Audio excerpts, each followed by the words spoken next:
The quantum ripples appeared on the INS Magellan's sensors at 300 ship time, barely noticeable against the background radiation of deep space.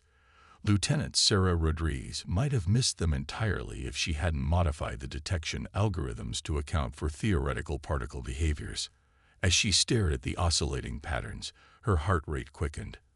After 6 months of scanning the Kuiper belt for signs of exotic matter, they'd found something unprecedented. "Commander Chen," she called out, her voice steady despite her excitement. "You need to see this." Commander Jessica Chen crossed the bridge of humanity's most advanced research vessel in 3 quick strides. Her cybernetic eye whirred as it focused on the holographic display, its quantum processors analyzing the data faster than any natural human could. "Impossible," she whispered, her organic eye widening. "These patterns, they're structured, deliberate."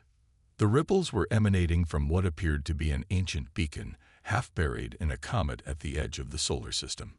Its surface was covered in geometrical patterns that seemed to shift and change when viewed through different wavelengths of light. As the Magellan's crew worked to decode the beacon's transmissions, none of them realized they were being watched. High above the ecliptic plane, hidden behind advanced stealth technology, a Meridian observation post recorded every move the humans made. Supreme Observer Vex 427 studied the humans with a mixture of contempt and anticipation. His species had spent millennia perfecting the art of stellar harvesting, stripping resource-rich worlds of their assets while eliminating any resistance.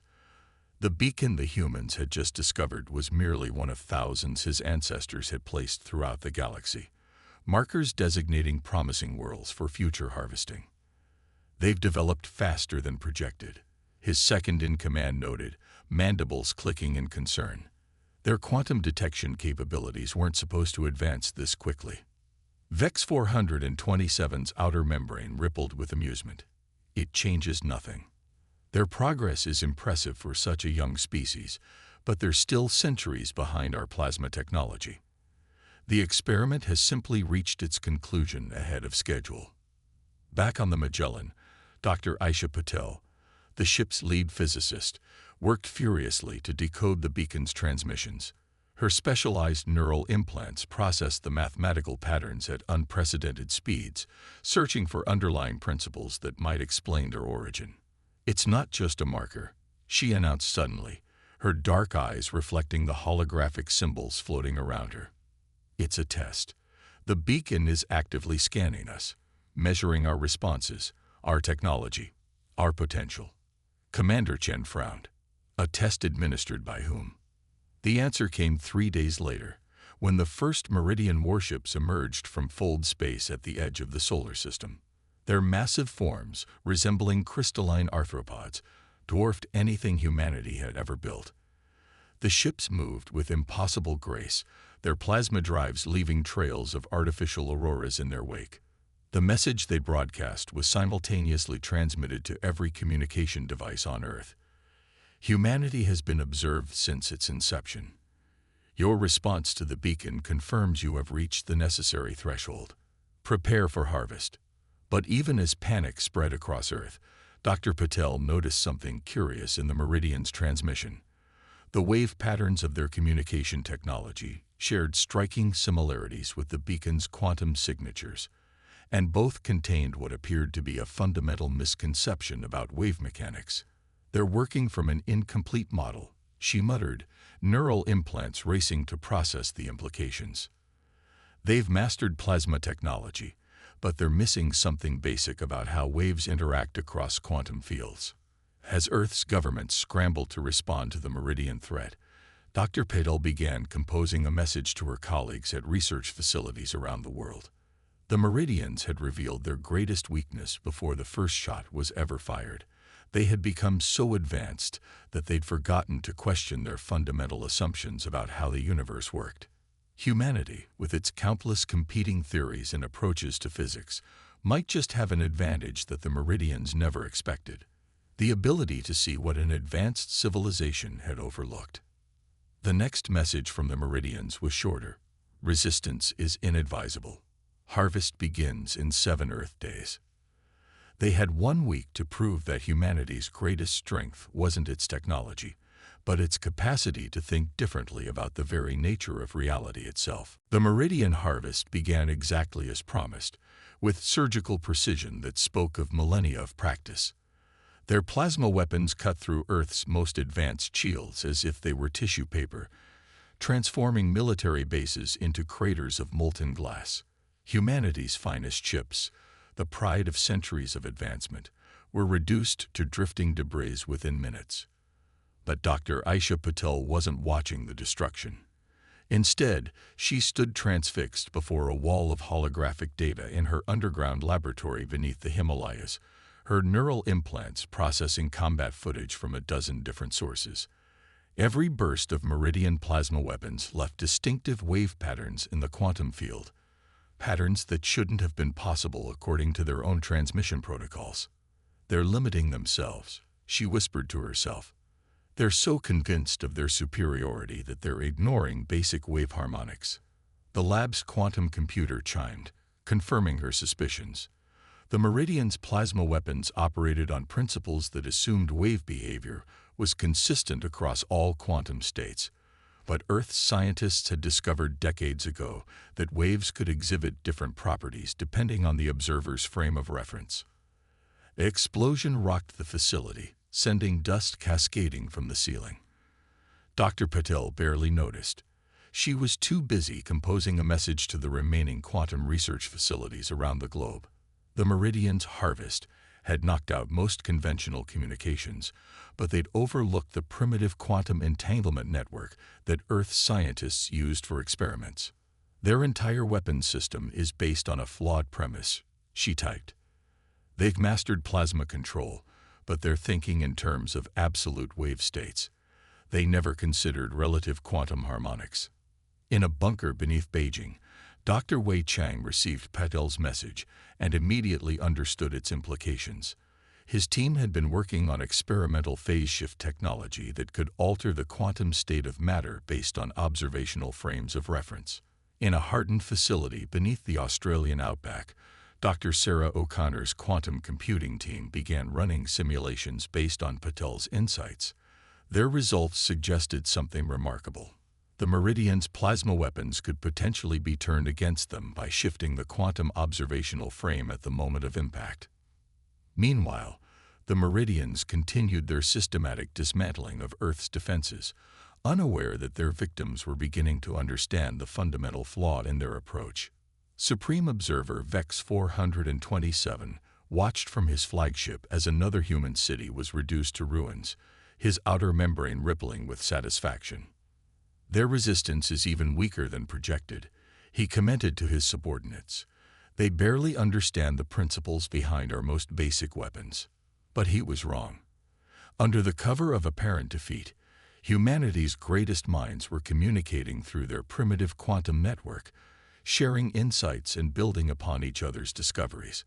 The Meridian's greatest mistake wasn't underestimating human technology. It was underestimating human creativity. Dr. Patel's team worked tirelessly, combining insights from quantum physicists, wave mechanics specialists, and even theoretical mathematicians who had been dismissed as impractical dreamers by the scientific establishment. Their different approaches to understanding reality itself were proving to be humanity's greatest asset. The Meridians evolved their technology along a single path. Dr. Patel explained during an emergency quantum conference with researchers around the globe. They perfected their understanding of plasma physics, but they never questioned their basic assumptions about wave behavior. We have something they lost centuries ago: the ability to look at problems from multiple angles. In orbit, the Meridian fleet prepared for the final phase of their harvest, unaware that their targets were rapidly understanding principles of physics that their own civilization had overlooked in its rush toward advancement. They had no way of knowing that their supposedly primitive victims were about to demonstrate why maintaining multiple perspectives on reality itself might be more valuable than technological superiority. A breakthrough came 72 hours into the invasion. Dr. O'Connor's quantum simulations confirmed that a properly calibrated phase shift field could not only defend against Meridian plasma weapons, it could redirect their energy back along their firing paths. The same principle that made their weapons so devastating could be turned against them, using nothing more complex than a shift in the quantum observational frame. As the Meridians prepared to declare their harvest complete, humanity was preparing to teach them a lesson about the dangers of assumed superiority. Sometimes the greatest discoveries came not from advancing along a single path, but from being willing to question everything, even the most basic assumptions about how the universe worked. The countdown to humanity's counter-strike had begun. The Meridians never noticed the quantum signatures of Project Resonance. Their sensors, calibrated to detect advanced energy emissions, overlooked the seemingly primitive energy fluctuations emanating from laboratories hidden in the ruins of Earth's cities. It was perhaps their most telling blind spot, the inability to recognize innovation that didn't match their preconceptions. Dr. Paddle stood in the center of a vast underground chamber beneath Mount Fuji, surrounded by a global think tank connected through quantum entanglement networks. Holographic representations of scientists from 6 continents flickered around her, each contributing unique insights to humanity's response. "The prototype field generator is ready," announced Dr. Wei Chang's projection, his hands manipulating a complex mathematical model. "We've successfully replicated the wave-state anomalies on a small scale. The real challenge," Dr. O'Connor's Australian accent cut through the chamber, "is scaling it up without alerting their sensors. We need to remain invisible until the moment of activation." That was where traditional physics would have hit a wall. But humanity had an advantage the Meridians couldn't comprehend: centuries of competing scientific theories that had never been fully discarded. Ancient quantum mechanics, string theory, even seemingly obsolete wave-particle duality concepts, all contributed pieces to a solution that transcended conventional thinking. Above ground, the Meridians continued their methodical harvest of Earth's resources, their massive ships deploying plasma drills into the planet's crust. Supreme Observer VEX 427 monitored the operation with growing satisfaction. The humans had offered even less resistance than expected, their primitive defenses crumbling before superior technology. "Begin final resource extraction," he commanded, his outer membrane pulsing with anticipation. "This world will serve as an excellent example for other emerging civilizations." But beneath the surface, humanity was about to demonstrate why dismissing primitive civilizations was a dangerous mistake. In laboratories across the globe, scientists were assembling devices that seemed deceptively simple, crystalline structures that appeared crude by Meridian standards, but incorporated principles their harvesters had never considered. Dr. Patel's neural implants processed the incoming data streams as the first full-scale test approached. The device before her, dubbed the resonance core, looked almost underwhelming. A geodesic sphere constructed from Earth's most advanced quantum crystals, suspended in a magnetic field. "Traditional physics says this shouldn't work," she addressed the assembled holograms. But traditional physics never considered the possibility that wave states could be manipulated through shifted observational frames. The breakthrough had come from an unexpected source: a graduate student's thesis on quantum archaeology, combining ancient theories about wave behavior with modern understanding of quantum states. The Meridians, for all their technological advancement, had never thought to look backward for inspiration. "Initial power-up sequence beginning," Dr. Chung announced. Around the globe, identical resonance cores hummed to life, their crystalline structures beginning to pulse with a subtle energy that the Meridian sensors registered as meaningless background radiation. The first test came when a Meridian harvester ship directed its plasma drill toward one of the hidden facilities. As the superheated plasma beam struck the ground, the resonance core beneath activated. The result exceeded even their most optimistic projections. The plasma beam didn't just stop, it reversed course, following its own quantum wake back to its source. The harvester ship shields, calibrated to contain plasma emissions, offered no protection against their own energy turned against them.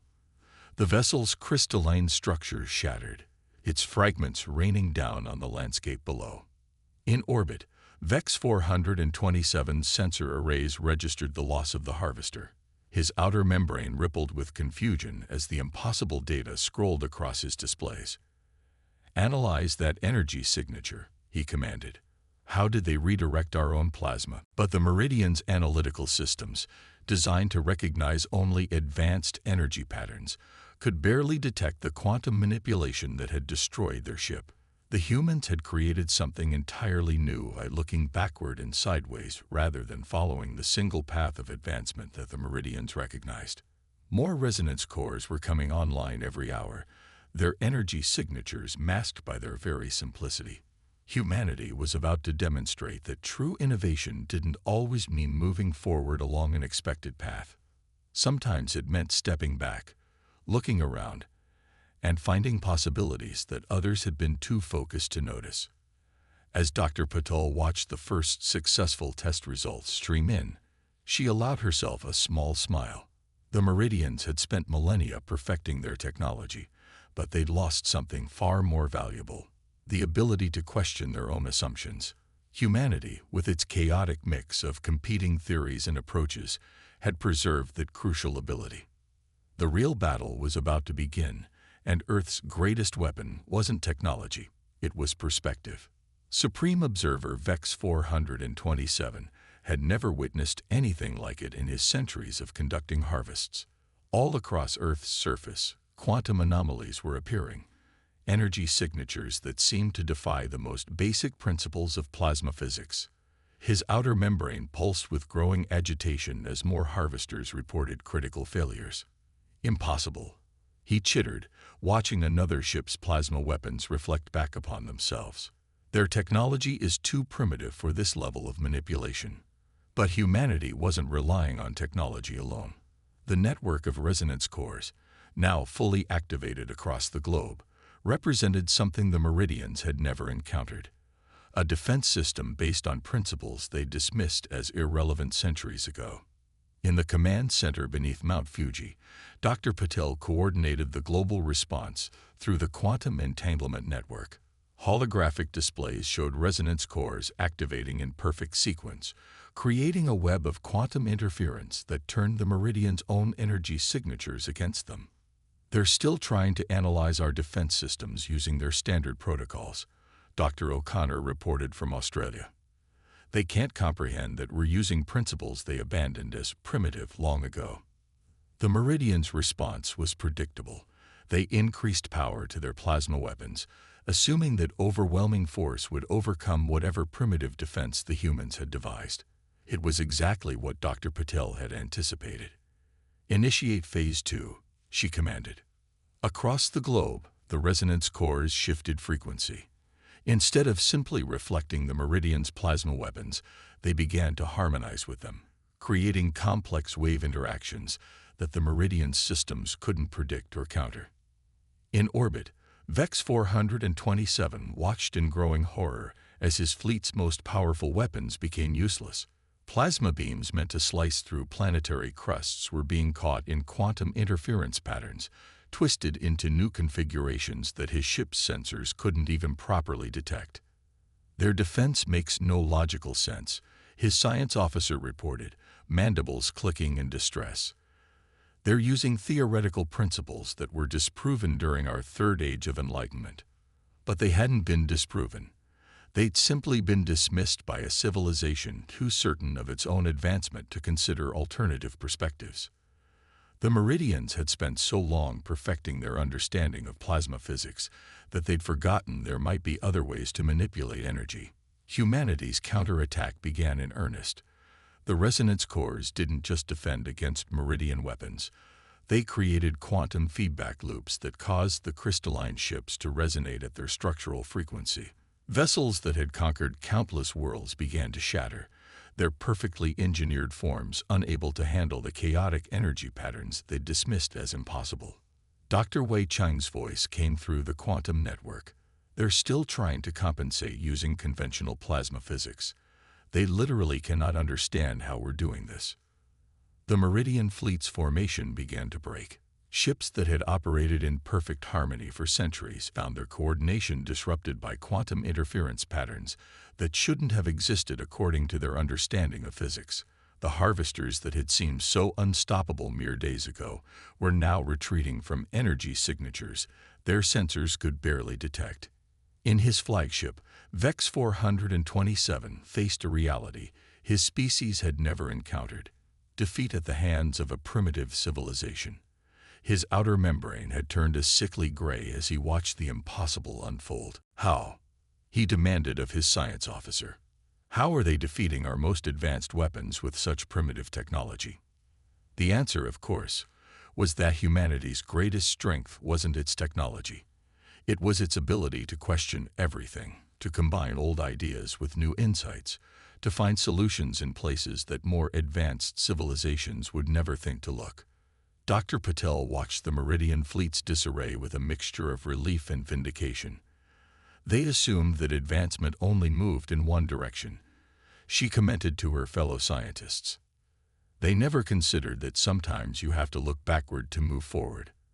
The Meridian harvest of Earth was failing not because humans had superior technology, but because they had preserved something the Meridians had lost: the ability to see beyond established principles and find new possibilities in old ideas.